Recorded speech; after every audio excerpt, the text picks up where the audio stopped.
बेटे बहू को सबक। बूढ़े शर्म नहीं आई तुम्हें अपने ही घर में मिठाई की चोरी करते हुए। सुनील अपने पिता श्यामलाल जी को गुस्से से डांट रहा था तो श्यामलाल जी बोले, बेटा ये तुम क्या कह रहे हो? मैंने कोई चोरी नहीं की। मैंने तो प्लेट से तुम्हारी जूठी सब्जी रखी हुई थी, वो सब्जी आधी रोटी के साथ खाई, उसके अलावा और कुछ भी नहीं खाया। बेटा मिठाई कहाँ रखी हुई थी ये तो मैंने देखा भी नहीं, और तुमने बिना कुछ देखे ही मुझ पर इतना बड़ा इल्जाम लगा दिया। बेटा। तभी सुनील की पत्नी सुमन दंदनाते हुए आई और गुस्से से श्यामलाल जी से बोली, अच्छा बूढ़े, तुम तो ऐसे बोल रहे हो जैसे कि मैं तुम्हें खाना नहीं देती हूँ। तुम्हारा पेट है या कुआं? सुबह शाम दोपहर कितना ठूसते हो, फिर भी तुम्हारा पेट नहीं भरता। अपनी पत्नी की बातें सुनकर सुनील अपने पिता को गुस्से में मारने लगा तो श्यामलाल जी बोले, मत मार बेटा, कुछ तो तरस खा, मैं तेरा पिता हूँ। तो सुनील दांत पीसते हुए बोला, पिता है तभी सिर्फ मार कर ही छोड़ देता हूँ, वरना कोई दूसरा होता तो कब का जहर देकर मार दिया होता। बूढ़ा हो गया है लेकिन अभी भी शर्म नहीं आती। चोरी करते हुए मैंने कितने अरमानों से सुमन के लिए गाजर का हलवा बनवाया था और आप कब का चट कर गए, पता ही नहीं चला।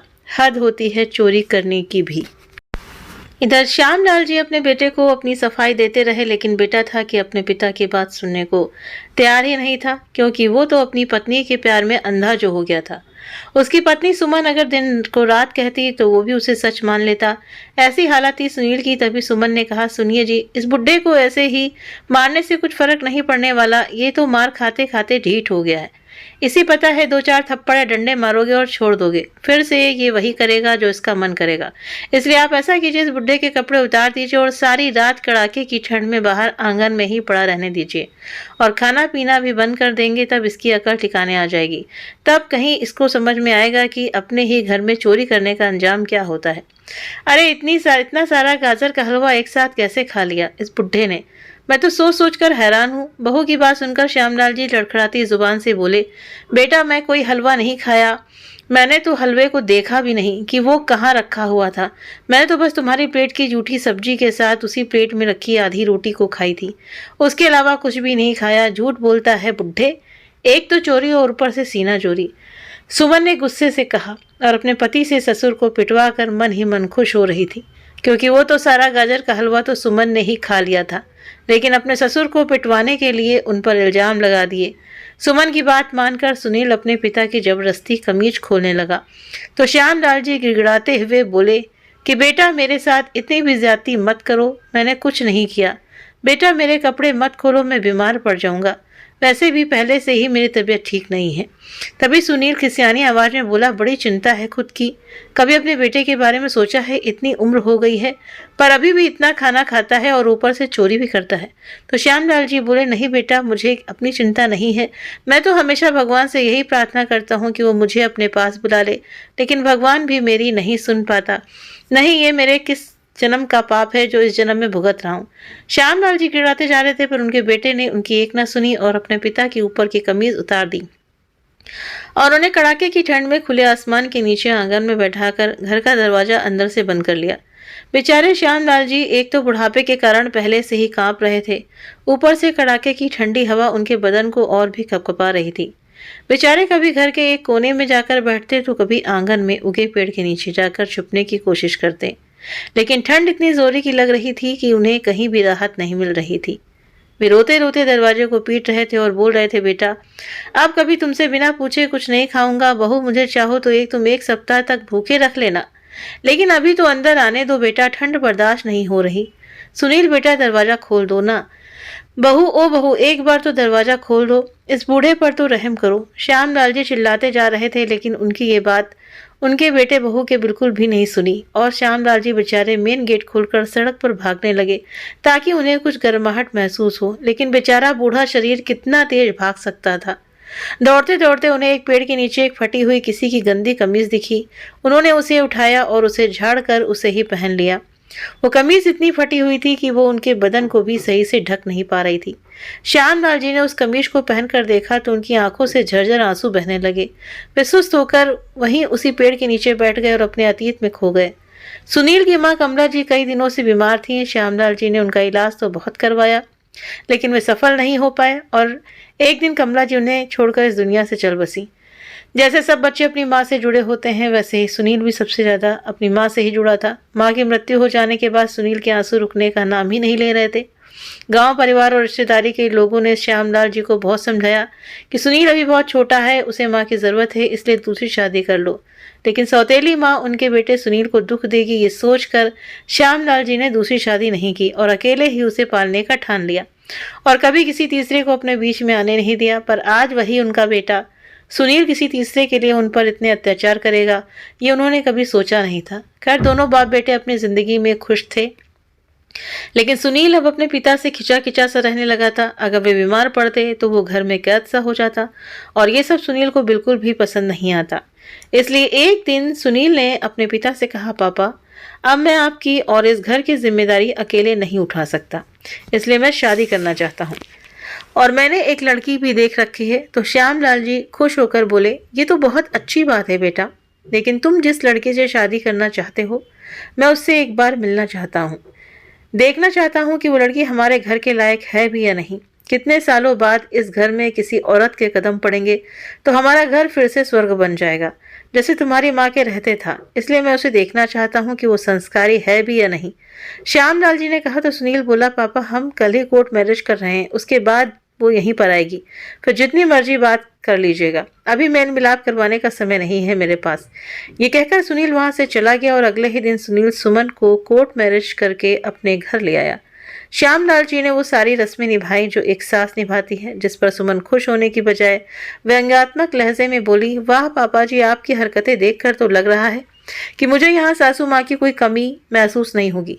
फिर तो आपको रसोई का काम भी आता ही होगा ना। सुमन की ऐसी उलाहना भरी बातों से श्यामलाल जी का खिला हुआ चेहरा मुरझा सा गया, लेकिन फिर भी वे कुछ नहीं बोले और अपनी रस्म करते रहे। तो सुनील झुंझलाते हुए बोला, पापा, अब ये सब नाटक खत्म हो गया हो तो रात के खाने का इंतजाम कर लीजिएगा। अब नई बहू आते ही रसोई में तो नहीं जाएगी ना। तो सुमन झट से बोली, ये क्या कह रहे हैं आप, आज तो क्या इनके रहते तो मैं कभी भी रसोई में नहीं जाऊंगी। देखो, आपने मुझसे यही वादा किया था और आपको ये निभाना पड़ेगा, आप अपनी बात से पलट नहीं सकते। सुमन को गुस्सा होते देख सुनील ने कहा, अरे हाँ बाबा, वैसे भी ये पूरे दिन घर पर रहकर करेंगी भी क्या, तुम्हारे आराम में कोई खलल नहीं आएगा, ये मेरा वादा रहा तुमसे, बस अब तो खुश हो ना। कहते हुए सुनील सुमन को अंदर लेकर चला गया। तो उन दोनों की बातें सुनकर श्यामलाल जी हैरान हो गए। कहाँ तो वो सोच रहे थे कि सालों बाद घर में लक्ष्मी का प्रवेश हुआ है और कहाँ लक्ष्मी के मुंह से ऐसी बातें सुनने को मिल रही थी। एक साल बाद सुमन ने एक बेटे को जन्म दिया तो श्यामलाल जी बहुत खुश हुए कि अब तो अपने पोते को खूब खिलाएंगे। लेकिन उनका ये सपना भी चकनाचूर हो गया, क्योंकि बहू अपने बेटे को कभी भी श्यामलाल जी को नहीं देती थी। समय बीता, श्यामलाल जी अपने ही घर में नौकर बनकर रह गए थे। घर का काम हो या बाहर का, सारे काम की जिम्मेदारी उन्हीं की थी। जब कभी वे बीमार पड़ जाते तो भी उन्हें आराम नहीं मिलता था, ना ही कोई उनकी सेवा करता। एक दिन श्यामलाल जी बाथरूम साफ करते करते फिसल कर गिर गए और उनका सिर दीवार से जा लगा तो सिर से खून की धारा बहने लगी। वे खून को हाथ से दबाते हुए सुमन के पास गए और बोले, बहू, बाथरूम में गिरने की वजह से मेरे सिर में थोड़ी चोट आ गई है, मुझे डॉक्टर के पास ले चलो, मुझे चक्कर आ रहे हैं। तो सुमन ने कहा, अच्छा, आप गिरते पड़ते रहो और हम डॉक्टर के पास लेकर जाते रहें, पैसे क्या पेड़ पर उगते हैं, चुपचाप बैठे रहिए, मैं कुछ करती हूँ, पता नहीं भगवान इस मुसीबत को हमारे सिर से कब उठाएंगे। वो बर्बाती हुई अपने कमरे में गई और अपना पुराना सा दुपट्टा लाकर अपने बेटे सोनू के हाथ में देते हुए बोली, जा उस बूढ़े को दे आ, बांध देगा अपने सिर पे। तो सोनू उस दुपट्टे को लेकर श्यामलाल जी के पास गया और बोला, ये लो दादाजी, इसे बांध लो। तो श्यामलाल जी ने खून को रोकने के लिए उस दुपट्टे को अपने सिर पर बांध लिया। वो दर्द से छटपटा रहे थे, लेकिन सुमन को कोई फर्क नहीं पड़ा। जब शाम सुनील घर पर आया तो उसके बेटे सोनू ने सारी घटना के बारे में बताया। तो सुनील अपने पिता को देखने के लिए उनके कमरे में गया, लेकिन जब कमरे में गया तो उसके होश उड़ गए, क्योंकि श्यामलाल जी बेहोशी की हालत में पड़े थे। वो जल्दी से श्यामलाल जी को अस्पताल लेकर गया और उन्हें दवाई दिलवाकर घर ले आया और सुमन से कहा, सुमन, तुम पागल हो गई हो क्या, पिताजी के सिर से खून लगातार बह रहा था, ऐसे तो सारा खून बहकर वे मर जाते, फिर सोचा है क्या होता। तो सुमन चिल्लाते हुए बोली, अरे मरता है तो मरने दो ना, ताकि पीछा छूटे इस आफत से, इसने करवाया है ना अस्पताल में हमारा खर्चा, अब देखो इससे कैसे वो पूरा खर्चा वसूलती हूँ। बड़बड़ाते हुए सुमन अपने कमरे में चली गई। अस्पताल से आकर श्यामलाल जी अपने कमरे में लेटे थे। अधिक खून बह जाने की वजह से काफ़ी कमज़ोर हो गए थे, पर ना ही उनकी तबीयत के बारे में पूछने उनका बेटा उनके पास आया और ना ही बहू। अंत में थक हार कर श्यामलाल जी ने अपनी बहू सुमन को आवाज़ लगाई और रोटी देने को कहा तो सुमन दंदनाते हुए आई और बोली, रोटी? कौन सी रोटी? जो अस्पताल में खर्च हुआ है ना, उससे आपकी 3 दिनों की रोटी तो समझो गई। आप 3 दिनों तक सिर्फ पानी पीकर ही गुजारा कर। बुड्ढे बहू की बातें सुनकर श्यामलाल जी ने कुछ नहीं कहा। उन्होंने सोचा शायद अब तो वे भूखे ही भगवान के पास चल बसे, पर कभी कभी मौत भी आसानी से नहीं मिलती। वे अपनी भूख को दबाने के लिए अपने पेट को कपड़े से बांधते, तो कभी पूरा जग का पानी पी लेते, तो कभी सोने की कोशिश करते, परंतु उस बुजुर्ग को राहत नहीं मिल पा रही थी। तभी उनका पोता सोनू चुपके से उनके पास आया और अपने दादाजी को दूध का गिलास पकड़ाते हुए बोला, दादाजी, ये दूध मम्मी ने मुझे पीने के लिए दिया है, लेकिन मैं चुपके से आपके पास ले आया। आपको भूख लगी है ना, जल्दी से इसे पी लीजिए। इससे पहले कि मम्मी को पता चले, आप जल्दी से इसे ख़त्म कर दीजिए। सोनू के इस अपनेपन भरे प्यार से श्यामलाल जी और भी भाव विभोर हो गए और अपने कांपते हुए हाथों से वो दूध का गिलास पकड़कर उसे पीने लगे। हाथ कांपने की वजह से दूध के टप्पे नीचे गिर गए, तो जब वो दूध खत्म हो गया तो वे जमीन पर गिरे दूध को भी उंगली से चाटने लगे। उनको ऐसा करता देख सोनू बोला, दादाजी, आपको जितने दिन की सजा मिली है ना, मैं उतने दिन आपको दूध लाकर दे दिया करूँगा, लेकिन आप ऐसे जमीन पर गिरे दूध को मत चाटिए, वरना फिर से बीमार हो जाओगे। तो श्यामलाल जी की आंखें भर आईं। उन्होंने कहा, बेटा, ये दूध के छींटे अगर बहू देख लेगी तो तुझे बहुत मारेगी, इसीलिए चाट रहा था बेटा। तो सोनू जल्दी से कोई पुराना कपड़ा लाकर उस दूध को पोंछकर वापस जाने लगा। तो श्यामलाल जी बोले, बेटा, बच्चों की बातें भगवान जल्दी सुनते हैं। तुम भगवान से कहो ना, इस बुड्ढे को अपने पास जल्दी बुला ले। श्यामलाल जी ने बड़े ही करुण स्वर में कहा। तो सोनू बोला, दादाजी, मम्मी पापा आपको बहुत तंग करते हैं ना, मैं भगवान से ये कहूँगा कि भगवान उन्हें उनकी सज़ा ज़रूर दे। इतना कहकर सोनू वहाँ से भाग गया। और उसी प्रकार अगले दिन भी सोनू जब दूध लेकर अपने दादाजी के पास गया तो सुमन ने उसे देख लिया। फिर क्या था, उसने बढ़ा चढ़ाकर वो बात अपने पति सुनील को बताई। तो सुनील ने श्यामलाल जी को बहुत बुरा भला सुनाया। समय बीता, अब सोनू धीरे धीरे बड़ा होने लगा और अपने दादाजी के लिए आवाज़ उठाने लगा। तो सुमन ने उसे पढ़ाई के बहाने घर से बाहर भेज दिया।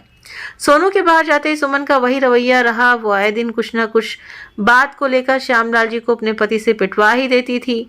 यहाँ तक कि खाना भी उनको कभी ताज़ा नसीब नहीं होता था। एक दिन बर्तन धोते हुए श्यामलाल जी के हाथ से एक प्लेट नीचे गिर गई, इसलिए बहू ने उन्हें दिन भर खाना नहीं दिया। जब शाम को श्यामलाल जी बर्तन धोने रसोई में गए तो सुनील की थाली में थोड़ी सी सब्जी और आधी रोटी बची हुई थी। जब श्यामलाल जी उसे खाने लगे तो बहू ने उन्हें देख लिया और इसी वजह से बहू के कहने पर उनके बेटे सुनील ने उन्हें चोर कहकर कड़ाके की ठंड में बाहर कर दिया। और अगले दिन सुबह देखा तो श्यामलाल जी को अपने घर के बाहर ना देखकर दोनों बेटे बहू बहुत खुश हो गए कि चलो बुड्ढा कहीं जाकर ठंड की वजह से मर गया होगा। दोनों पति पत्नी बहुत खुश हो गए। समय अपनी रफ्तार से चलता रहा। एक दिन सुनील अपने काम पर से घर आया तो सुमन ने कहा, पता नहीं आज मोहल्ले में क्या हुआ है, मुझे भी कुछ खास पता नहीं चल पा रहा, इसलिए आप जाकर पता कीजिए ना क्या बात हुई है। तो सुनील बाहर जाकर पता करने की कोशिश करने लगा, लेकिन जब उसे पता चला तो उसके पैरों तले जमीन खिसक गई। वो घबराता हुआ वापस अपने घर आ गया और घर में घुसते ही घर का दरवाजा बंद कर लिया और सुमन से बोला, सुमन, सामने वाले तालाब में एक बूढ़े आदमी की लाश मिली है, वो भी खाली बदन। अब पुलिस आएगी तो पापा को घर पर ना देखकर हम पर ही शक ना कर बैठे। लोगों ने जो हुलिया बताया उससे तो वो लाश पापा की ही मालूम पड़ती है। हम तो बुरे फंसे। तो सुमन बोली, आप सबसे पहले तो अपने चेहरे से ये घबराहट को निकाल कर फेंक दीजिए, डरपोक कहीं के। और हाँ, अगर पुलिस आए तो कह देंगे कि हमारे बेटे से मिलने गए हुए थे। लेकिन सुमन, अगर पुलिस सोनू से पूछेगी तो तुम जानती हो ना हमारा सोनू कैसा है। अगर हम ऐसा कहेंगे तो उल्टा वही हमसे पूछने लगेगा, दादाजी तो उनके पास गए ही नहीं। उल्टा वो तो हम पर ही चढ़ जाएगा कि दादाजी घर से कब निकले थे और कहाँ गए हैं। तुम भी ना ऐसे ऐसे सुझाव देती हो कि एक दिन मरवा कर ही छोड़ोगी। सुनील ने कहा। तो सुमन बोली, ठीक है, तो फिर हम कह देंगे कि तीर्थ यात्रा पर गए हुए हैं और उनकी फ़ोटो भी दिखा देंगे। कहते हुए सुमन श्यामलाल जी की कोई पुरानी फ़ोटो ढूंढने लगी। तभी दरवाजे को किसी ने ज़ोर ज़ोर से खटखटाया। तो सुनील ने देखा कि दरवाजे पर पुलिस खड़ी है, तो उसके होश उड़ गए। वो डर के कारण थर थर काँपने लगा और पसीना पसीना हो गया। और बोला, जी साहब बोलिए कैसे आना हुआ। तो पुलिस वाले ने कहा कि आप लोगों ने तो सुना ही होगा, यहाँ पास के तालाब में एक बूढ़े आदमी की लाश मिली है और मोहल्ले वालों ने बताया कि आपके पापा जैसे लग रहे हैं, इसलिए हम छानबीन के लिए यहाँ चले आए। पानी में डूबे रहने के कारण उनका चेहरा काफी बिगड़ चुका है, इसलिए उन्हें पहचान पाना मुश्किल हो रहा है। तो वो कहीं आपके पापा ही तो नहीं है। तो सुमन झट से बोली, नहीं नहीं जी, हमारे पापा जी तो बिल्कुल ठीक हैं, वे तो अभी तीर्थ यात्रा में गए हुए हैं, ये देखिए उनकी भेजी हुई फोटो। कहते हुए सुमन ने अपना मोबाइल आगे बढ़ाया तो पुलिस वाले ने कहा कि आप बात कराइए उनसे हमारी, क्योंकि मोहल्ले वाले बता रहे हैं कि आपके पापा बहुत दिनों से दिखाई नहीं दे रहे। जी वो क्या है ना, पापा जी इस बार अपने दोस्तों के साथ गए हुए हैं, इसलिए काफ़ी दिन लग गए। सुनील ने हकलाते हुए कहा, अच्छा ठीक है, अभी तो मैं चलता हूँ, अगर ज़रूरत पड़ी तो फिर कभी आऊँगा। इतना कहकर जैसे ही पुलिस वाले वहाँ से जाने के लिए मुड़े तो श्यामलाल जी की बेटी मनीषा वहाँ आ गई और सुनील से बोली, भैया पापा तीर्थ यात्रा पर कब गए और आपके पास उनकी ये फ़ोटो कहाँ से आई? ये तो पापा की कई साल पुरानी फ़ोटो है। पापा मम्मी की इस फ़ोटो को मैं भी कब से ढूंढ रही थी। कितने अच्छे लगते हैं, है ना दोनों एक साथ जब मम्मी जिंदा थी। ये फ़ोटो तो तब की है ना। ये तुम क्या कह रही हो? उस पुलिस वाले ने मनीषा से पूछा। हाँ सर, मैं सच कह रही हूँ। ये देखिए, इस फोटो को इन्होंने आपको दिखाया वो तो आधी अधूरी है, पूरी फोटो तो मेरे पास है जो कि इनके बेटे ने ही मुझे भेजी थी। ये देखिए सर, ये रही पूरी फोटो। इतना कहकर मनीषा अपना मोबाइल पुलिस वाले के सामने बढ़ा दिया, जिसमें श्यामलाल जी और उनकी पत्नी कमला जी साथ में खड़ी थी। तो फिर इसका मतलब वो लाश आपके पिता की है। जब आप लोग सच बताने का कष्ट करें या फिर हम लोग अपने तरीके से बुलवाएं। नहीं सर, हमें नहीं पता पापा उस तालाब तक कैसे गए, हमने उन्हें नहीं मारा। इतना कहकर सुनील शांत हो गया। तभी सुमन बोली, हाँ सर, हमने तो बस उन्हें घर से बाहर निकाला था, लेकिन पता नहीं वे कैसे उस तालाब तक पहुंच गए। हम तो बस उन्हें सजा देना चाहते थे ताकि वो आगे से चोरी ना करें। तभी पास में खड़ी मनीषा ने कहा, अच्छा भाभी, पापा ने क्या चुराया था, जरा मैं भी तो सुनूं। कहते हुए मनीषा की आंखों में आंसू आ गए। तभी कार से उतरकर श्यामलाल जी का पोता सोनू भी वहां आ धमका, जो कि पढ़ाई पूरी करके आजकल नौकरी भी करने लगा था। उसने अपनी बुआ के आंसू पोंछे और उसे अपने गले से लगाते हुए चुप कराया और अपने पापा से पूछा, बताइए पापा, दादाजी ने आपका कौन सा ऐसा कीमती सामान चोरी कर लिया था? हम भी तो सुने। सोनू तू चुप रह, तू कुछ नहीं जानता बेटा, तेरे दादाजी पागल हो गए थे। वे जो कुछ भी करते थे उन्हें कुछ याद नहीं रहता था। कभी घर से पैसे चुराते थे तो कभी कीमती सामान। इसलिए हमने उन्हें सजा देने की सोची ताकि वे डर कर ऐसा नहीं करेंगे। सुनील ने कहा। तो सोनू बोला, नहीं सर, ये लोग झूठ बोल रहे हैं, दादाजी बिल्कुल ठीक थे, मुझे पूरा यकीन है इन्होंने ही उन्हें मारा है। इन्हें पुलिस स्टेशन ले जाकर अच्छे से पूछताछ कीजिए, ये सब कुछ सच बता देंगे। सुनील और सुमन दोनों अपने बेटे सोनू से गिड़गिड़ाते हुए बोले, सोनू बेटा, हम तुम्हारे माँ बाप हैं, तुम हमारे बारे में ऐसे कैसे बोल सकते हो? तो सोनू गुस्से से बोला, शर्म आती है मुझे तुम्हें अपने माँ बाप कहते हुए। तुम मेरे कोई माँ बाप नहीं हो जिन्होंने मेरे दादाजी को कपड़े उतार कर तालाब में धक्का देकर मार डाला। ऐसे हवान लोगों से मेरा कोई रिश्ता नहीं है। इंस्पेक्टर साहब, ले जाइए इन दोनों को अपने साथ, मेरा इनसे कोई रिश्ता नहीं है। नहीं सर, हमने कुछ नहीं किया है, मैं सब सच बताती हूँ। कहते हुए सुमन उस दिन की सारी घटना सबके सामने बता दी। तभी सोनू ने आवाज़ लगाई कि अंदर आ जाइए दादाजी। अपने सामने श्यामलाल जी को जिंदा देखकर सुनील और सुमन के तो होश ही उड़ गए। आज ये पहले वाले गरीब दुखिया श्यामलाल जी नहीं थे, ये तो सूट बूट पहने एक सेठ की तरह लग रहे थे। ऊपर से आंखों पर चमकदार चश्मा पहने हुए थे। अरे सर, आप यहाँ? उस पुलिस वाले ने पूछा। आप तो वही है ना जो कल वृद्धा आश्रम का उद्घाटन करने आए थे और 5 लाख की धनराशि दान में भी दी थी। ये सुनकर सुनील और सुमन की आंखें फटी की फटी रह गईं। ये सब कैसे हुआ? पापा आप यहाँ, मतलब फिर उस तालाब में कौन था? सुनील ने चौंकते हुए पूछा। तो सोनू बोला, पापा ठहर जाओ, जरा सब बताता हूँ, दादाजी को अंदर तो आने दीजिए। उस रात जब आप दोनों ने दादाजी को घर से निकाला था, दादाजी ठंड से बचने के लिए सड़क पर भाग रहे थे, तभी शर्मा अंकल ने उन्हें देख लिया था। उन्हें उनकी हालत देखकर ये समझते देर नहीं लगी कि ये सब आप लोगों के ही कारनामे हैं। इसलिए उन्होंने सबसे पहले बुआ को फ़ोन किया, क्योंकि बुआ ने हमारे घर के आसपास के सभी लोगों को अपना नंबर दे रखा था ताकि दादाजी को कोई भी परेशानी हो तो उन्हें तुरंत कॉल करें। फिर बुआ ने मुझे फ़ोन किया और हम दोनों वहाँ जाने के लिए निकल पड़े। तब तक हमने शर्मा अंकल को दादाजी पर नज़र रखने के लिए कहा। जब हम दोनों दादाजी के पास पहुँचे तो देखे बेचारे सड़क पर पड़ी धूल भरी शर्ट को पहने हुए थे। सच कहूँ तो हमारी आंखों से तो आंसू रुक ही नहीं रहे थे। जितना तरस हमें दादाजी पर आ रहा था, उससे कहीं ज़्यादा गुस्सा आप लोगों पर आ रहा था। मैं तो उसी समय आप लोगों से जवाब मांगने जा रहा था, लेकिन बुआ ने मुझे रोक दिया और सही समय का इंतज़ार करने के लिए कहा। फिर मैंने भी सोचा सिर्फ सवाल जवाब से ही काम नहीं बनेगा, बल्कि इसके लिए तो उचित दंड भी मिलना चाहिए। इसलिए बुआ दादाजी को अपने साथ लेकर चली गई, उनकी अच्छे से देखभाल की और फिर हम दोनों ने मिलकर उनकी हिम्मत बढ़ाई कि वे पहले की तरह अपने पैरों पर खड़े हो सकते हैं, ताकि वो अपने आप को बोझ न समझें। इसलिए फूफा जी ने अपनी कंपनी में उन्हें मैनेजिंग डायरेक्टर के पद पर नियुक्त कर दिया और अच्छी खासी पेमेंट भी देने लगे। आज दादाजी ने पूरी कंपनी को संभाल रखा है। जो आप लोगों ने उन्हें दुख दिया है, उस दुख से निकालने का बस एक यही तरीका था हमारे पास। इतना ही नहीं, दादाजी ने एक वृद्धा आश्रम भी खुलवाया है और वहाँ अपने जैसे ही लोगों को शरण दी है। इनके काम से प्रसन्न होकर सरकार ने इन्हें सम्मानित भी किया। अभी कोई गरीब श्यामलाल जी नहीं है, बल्कि शहर के जाने माने लोग हैं। पिता की हैसियत देखकर बेटे बहू के पैरों तले जमीन खिसक गई। दादाजी, मैंने आपसे वादा किया था ना कि आपके गुनाहगारों को सजा जरूर मिलेगी, तो आपके गुनाहगार आपके सामने हैं। आप जो सजा देना चाहें इन्हें दे सकते हैं। इन्हें तो कानून सजा देगा बेटा। जो अपने जन्म देने वाले पिता को मारने की कोशिश कर सकता है, इन्हें इस समाज के बीच में रहने का कोई हक नहीं है। वहाँ खड़े पुलिस वाले ने कहा। तभी सोनू बोला, पापा उस तालाब में किसी की लाश नहीं थी, वो तो हमने इस मोहल्ले वालों के साथ मिलकर एक नाटक रचाया था, ताकि आप लोग अपने मुंह से अपने किए का बखान कर सकें। ये तो अच्छा हुआ जो आप लोग जेल जा रहे हैं और आपके रहने का कोई ठिकाना मिला, वरना जब मैं ऐसे ही ठंड में आपको घर से निकालता तो वो शायद आपके लिए ज़्यादा ही मुश्किल होता, और शायद तब आपको रास्ते में गिरी कोई फटी हुई कमीज भी नहीं मिलती। सोनू ने कहा। तभी श्यामलाल जी स्वयं अपने बेटे का कॉलर पकड़कर बोले, तूने मुझे न जाने कितने ही चांटे मारे, और आज जो चांटा तेरे बेटे ने तुझे मारा है, उसका दर्द शायद ही तू कभी भूल पाएगा।